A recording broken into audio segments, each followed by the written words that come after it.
Hey everyone, it is Dave. Welcome in. It's time to talk about module number 7. We're gearing up for the midterm exam, and this is the last of the material that will be tested on. So we're going to have the 6 weeks of the formal elements and principles of design, our week of modernism, and then next week will be the midterm exam. 50 questions, multiple choice. Can't get much easier than that.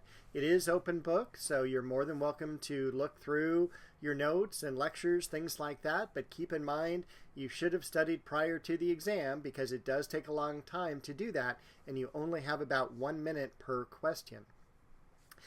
This week is a focus on modernism, and this is where we're going to look at Edward Manet and his influence, and then we'll go through each and every one of the modern art movements.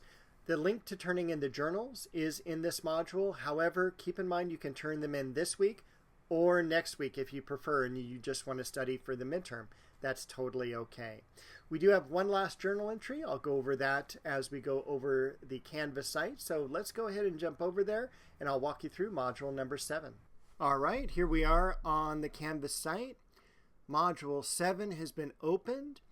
Up top, our usual information, our video that you're watching, our action plan for the week, followed by a link to my office hours every Monday from 4 to 7 p.m. We have 2 lectures to finish out this half of the semester. The first one is on Edward Manet. He is the father of modern art, and we're going to see some of his controversial work that he created. Our study guide, and then the further exploration section. We'll take a look at that. Here, we primarily have one link to a painting that I show you in the lecture, Music in the Tuileries, but I also added a lot of optional readings. Baudelaire, the most famous writer of this age and a huge proponent of Manet's work. This is a really kind of long article that he wrote. However, just read maybe a page or 2 of it if you'd like to do that. And then for these 2 below, these deal specifically with the maid here. Her name is Laurie. She was actually a very famous model that Manet used several times. And so the articles deal with her. And this is a very, again, controversial painting, Olympia, Luncheon on the Grass, both videos that you want to watch. And this can be an optional video on the Industrial Revolution. After that, we have a lecture on the modern art movement. So we go from everything beginning with Impressionism through Fauvism and Cubism, and we end up with Abstract Expressionism right at the end of World War II. So we have our lecture, our study guide, and then our further exploration section here has our readings.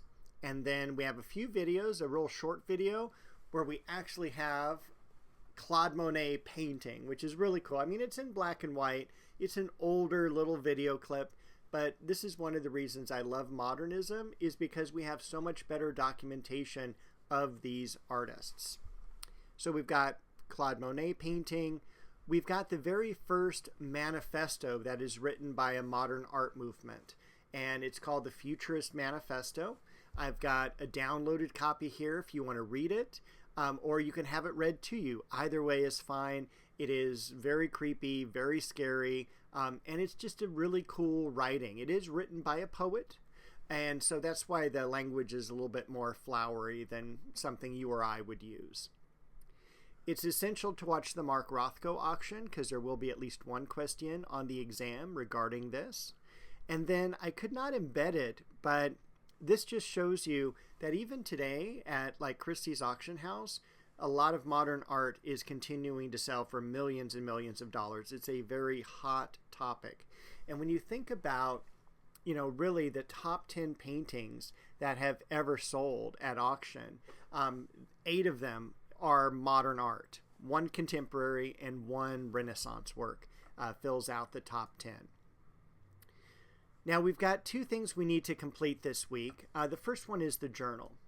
So the journal itself is pretty simple. It deals with creating an artwork on plein air.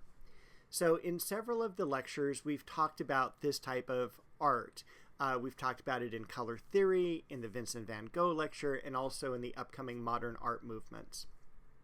what I'd like you to do is to choose a landscape spot that you're going to then copy on plein air. Remember, you're not trying to create line, you're trying to create space, and it all has to do with shading.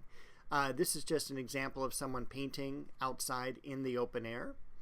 These are some past student examples, and so you can see how rough I'm looking for. I'm just looking for sketches. This bottom student decided to use watercolor. If you want to use watercolor, or if you have some other painting medium that you like to use, or markers or whatever, that's totally fine. Again, I just asked you to get colored pencils at the beginning of the semester. That's what I expect on most of these projects here. The last thing we have to do is to submit our journals. So journals 1 through 6 are due.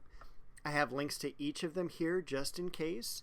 Each of them is worth 10 points, and so we have a total of 60 possible points. As far as the due dates go, technically it is due on the 22nd. However, you do have a grace period of 1 week.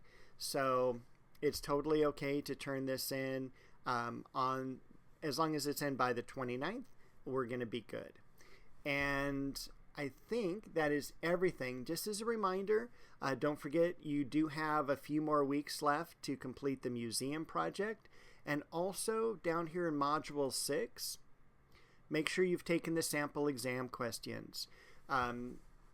It's really important to take these just to make sure that the computer or device that you're using for the upcoming exam loads the questions quickly and efficiently so you can take the exam within the 50-minute time period. So that's why I primarily do the sample exam questions, is so that you know your computer will work when you do take the exam. All right, that is everything. I hope you have a great week. Stay cool. It's supposed to be hot out there. And I will be back shortly to tell you about module number 8 and the midterm exam.